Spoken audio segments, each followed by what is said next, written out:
magaalaa Finfinnee Smart City taate uumuuf kutaalee magaalaa fi aanaalee magaalichaa keessatti iddoolee kenniisa tajaajilaa itti kennaman mijataa taasisuu haga itti fayyadama teknoolojii dhaabbilee cimsuutti hojiileen hedduun hojjetamaniiru. Yaa'ii idilee lammaffaa bara hojii afuraffaa mana marii magaalaa Finfinnee sadaffaa geggeeffamee ture irratti miseensota mana mariif gabaasa kan dhiyeessan kantiibaa magaalaa Finfinnee Aadde Adaanach Abeebee riifoormii dhaabbilee geggeessuun kenna tajaajilaa teknoolojiin deeggarame hojiirra oolchuun hojiin dandeettii raawwachiisummaa hooggansaa fi raawwataa cimsuu hojjetameera jedhan.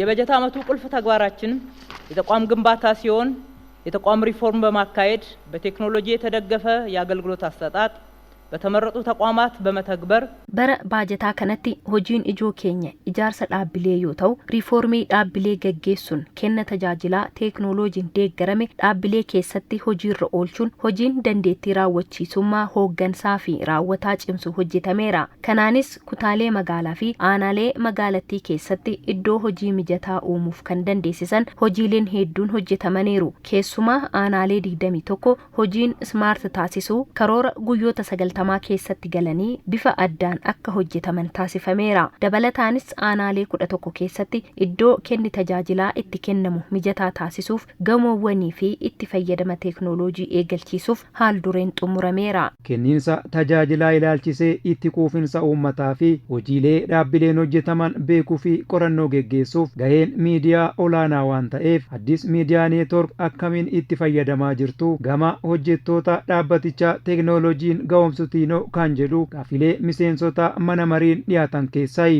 ከአዲስ ሚዲያ ከኮሙኒኬሽን ስራ ጋር የተያዘ ነው። አዲስ ሚዲያ fi hojii kominikeeshiniin walqabatee miidiyaa kana akkamiin itti fayyadamaa jirtu? Fakkeenyaaf Addis Miidiyaan kenna tajaajilaa ilaalchisee itti quufinsa uummataa fi hojiilee dhaabbileen hojjetaman irratti qorannoo gaggeessuu fi yaada walitti qabachuuf dhaabbata barbaachisuudha. Kanaafuu hojjettoonni dhaabbaticha keessa jiran gama teeknooloojiin magaalaa Finfinnee Smart City taate uumuu keessatti gahee isaanii akka ba'aniif osoo hojjetamee gaariin ta'u. Gaafii Addis Miidiyaa Neetwork ilaalchisee miseensota mana marii irraa ka'eef deebii kan kennan kantiibaa Adaanech Addis Miidiyaan miidiyaa riifoormii keessa jiru ta'uu kaasuun miidiyaa magaalaa Finfinnee madaalu taasisuuf roga hundaan hojii bal'aan hojjetamaa jiraachuu dubbataniiru. አዲስ ቲቪን በቴክኖሎጂም ከተማውን የሚመጥን በአመራርም Addis Miidiyaa Neetwork miidiyaa magaalaa Finfinnee madaalu taasisuuf gama teeknooloojii hooggansaan kanfaltii hojjettootaa fi iddoo hojii dhaabbatichaa mijeessuuf hojii guddaan hojjetamaa jira.